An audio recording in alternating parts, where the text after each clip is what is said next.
لا إله إلا الله محمد رسول الله صلى الله عليه وسلم। উপস্থিত শিমলাবাড়ি যুবক সমাজের উদ্যোগে আয়োজিত ধর্মীয় জলসার সম্মানিত সভাপতি, অর্থ এলাকা এবং পার্শ্ববর্তী এলাকা থেকে আগত মুরব্বিয়ান আজম, উলামা ইকরাম, আমার সামনে বসে থাকা ইসলামের মেরুদণ্ড সমতুল্য আমার যুবক ভাইয়েরা, অতি আদরের অতি স্নেহের কচি কাচারা এবং মা আয়েশা সিদ্দিকা রাদিয়াল্লাহু তাআলা আনহার উত্তরসূরি, মা খাদিজাতুল কুবরা রাদিয়াল্লাহু তাআলা আনহার উত্তরসূরি, আমার দিনদার ইমানদার পর্দানিশীন মা এবং বোনেরা, আপনাদের সকলের প্রতি আমার সালাম। আসসালামু আলাইকুম ওয়া রাহমাতুল্লাহি ওয়া বারাকাতুহু। সময় খুব সংক্ষিপ্ত। আসলে কথায় বলে যে তুমি যত বড় পীর হও না কেন, তোমার বউ তোমার কাছে মুরিদ হবে না। আসলে এই গত 2 তারিখে ইনশাআল্লাহ ধুবড়ি কোদাল ধোয়া প্রোগ্রাম করে আসলাম মুখ্য বক্তা হিসেবে। আপনারা হয়তো জানেন না, সেই জন্য হয়তো দাওয়াত করেন নাই। তো যাই হোক,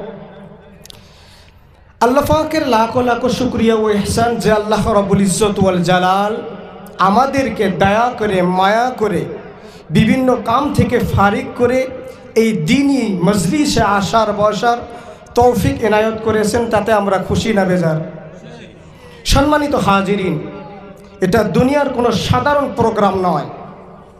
ইটস নট ট্রেডিশনাল জলসা, ইটস নট ট্রেডিশনাল প্রোগ্রাম। এটা গতানুগতিক প্রোগ্রাম নয়, এটা দুনিয়ার সাধারণ প্রোগ্রাম নয়। এস এ কোরআনি ক্লাস। এটা কি? কোরআনের ক্লাস। যেহেতু কোরআনের ক্লাস, কোরআনের ক্লাসে কিছু নিয়ম থাকার দরকার আছে কি নাই? There is no permission to exit. বিনা পারমিশনে আপনারা বাইরে যেতে পারবেন না। যতক্ষণ পর্যন্ত আখিরি মোনাজাত না হয় আমরা ইনশাআল্লাহ বাইরে যাব না। সকলে হাত তুলি। সম্মানিত বন্ধুগণ, সময় খুব সংক্ষিপ্ত। মূল আলোচনার দিকে আমি যাচ্ছি। আল্লাহ রাব্বুল আলামিন এই পৃথিবীর জমিনে মানব জাতিকে কেন সৃষ্টি করলেন? মানব জাতিকে এই পৃথিবীর জমিনে কেন পাঠালেন? আল্লাহ পাকের উদ্দেশ্য কি? আল্লাহ পাকের মিশনটা কি? আমার বন্ধুগণ, আমার ভাইয়েরা, মহান আল্লাহ রাব্বুল আলামিন পবিত্র কালামুল্লাহ শরীফের ভিতর ঘোষণা করে দিয়েছেন, ওয়া মা খালাকুতুল জিন্না ওয়াল ইনসা ইল্লা লিয়াবুদুন। জোরে জোরে কর আল্লাহু আকবার। আল্লাহ রাব্বুল আলামিন বলেন, আমি জিন জাতি এবং মানব জাতিকে এই পৃথিবীর জমিনে সৃষ্টি করেছি শুধুমাত্র আমি আল্লাহ পাকের ইবাদত করার জন্য, আমি আল্লাহ পাকের দাসত্ব করার জন্য এই পৃথিবীর জমিনে মানব জাতিকে পাঠাইছি। আল্লাহ রাব্বুল আলামিন বলেন, ও দুনিয়ার মানুষ, তোমরা তো পৃথিবীর জমিনে এসেছো, তোমার কোনো অস্তিত্ব ছিল না, তোমার কোনো নাম ছিল না, তোমার কোনো পরিচয় ছিল না। আমি আল্লাহ পাক কেমনে সৃষ্টি করলাম কোরআনে কারীমের ভিতর থেকে তোমরা জেনে নাও। আল্লাহ রাব্বুল আলামিন বলেন, হাল আতা আলাল ইনসানি হিনুম মিনাদ দাহরি লাম ইয়াকুন শাইআম মাযকুরা। জোরে জোরে কোন আল্লাহু আকবার। আল্লাহ রাব্বুল আলামিন বলেন, মানুষের জীবনে কি এমন একটা সময় এসেছিল না সে উল্লেখযোগ্য বস্তু বিষয় হিসাবে পরাগণিত ছিল না? তোমার কোনো নাম ছিল না, তোমার কোনো পরিচয় ছিল না, দুনিয়ার কেউ তোমাকে চিনত না। আমি আল্লাহ পাক তোমাকে সৃষ্টি করেছি। তুমি কোথায় থেকে এলে, কোরআনে কারীম থেকে তোমরা জেনে নাও, ফাইন্না খালাকনাকুম মিন তুরাবিন সুম্মা মিন নুতফাতিন সুম্মা মিন আলাকাতিন সুম্মা মিন মুদগা। আল্লাহ রাব্বুল আলামিন বলেন, আমি তোমার মা এবং বাপের এক ফোঁটা নাফাক পানিকে জমাট রক্তে পরিণত করে দিলাম, আবার জমাট রক্তকে গোস্ত বানালাম, কচি কচি হাড় দিয়ে তোমার বডি বানানো হলো। তারপর ফাকাসাউনাল ইযামা লাহমা, গোস্ত দিয়ে, চামড়া দিয়ে, ছাউনি দিয়ে মায়ের পেটের ভিতরে আমি আল্লাহ পাক তোমাকে রেখে দিয়েছি ফি করারিম মাকিন, একটা ইঞ্জিন সিট কেয়ারের ভিতর, একটা কভারের ভিতর তোমাদেরকে রেখে দেওয়া হলো।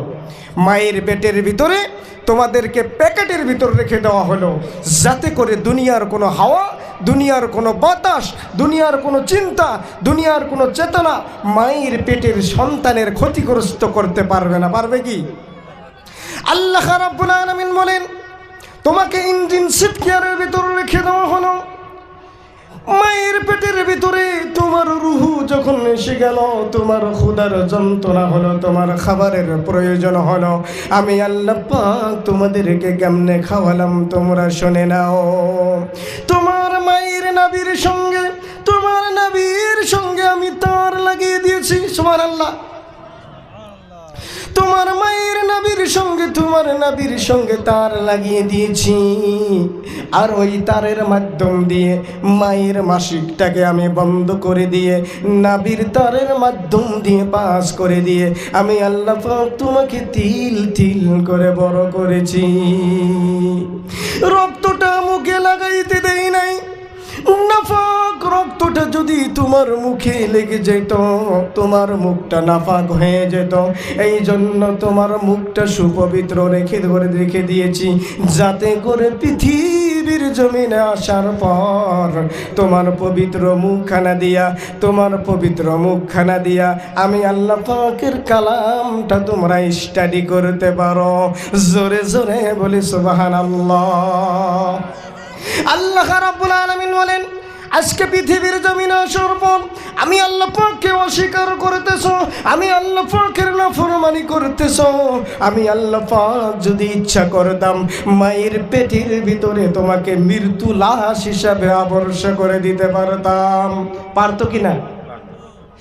মায়ের পেটের ভিতরে তুমি যখন পৃথিবীর জমিনে এসেছো, তোমাকে মরা লাশ হিসাবে বাহির করে পারতাম, কিন্তু না না, আমি আল্লাহ পাক এতই দয়াবান, আমি আল্লাহ পাক এতই মেহেরবান, মায়ের পেট থেকে তোমাকে সুরক্ষিত অবস্থায় নিয়ে এসেছি।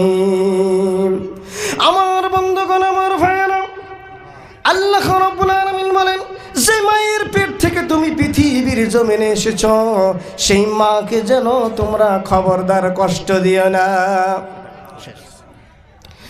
আল্লাহ রাব্বুল আলামিন বলেন, খবরদার তোমার মাকে কষ্ট দিও না। তোমার মাকে যদি কষ্ট দাও, আমি আল্লাহ পাক সইতে পারি না।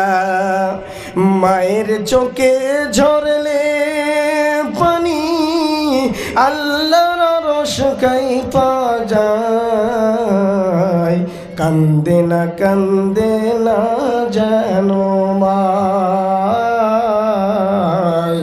কান্দে না যেন মায়। বিদেশেরই মাটিতে যদি সন্তান মারা যায়, সবার আগে জানেন তাহার জনম দুঃখীময়। ঠিক কিনা? সেই মায়ের কষ্ট কেহ দিও না ভাই দুনিয়ায়, কান্দে না যেন মায়। সন্তানেরই জন্য যদি করলে মুনাজাত,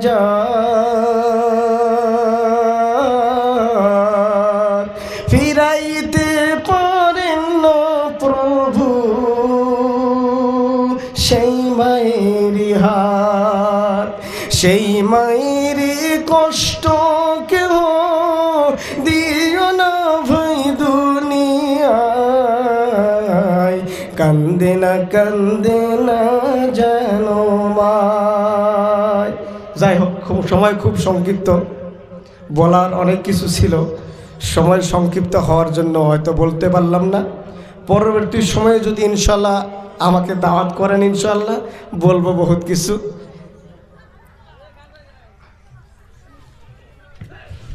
আলহামদুলিল্লাহ, আমরাও হয়তো সময় দিতে পারলাম না, দুঃখিত।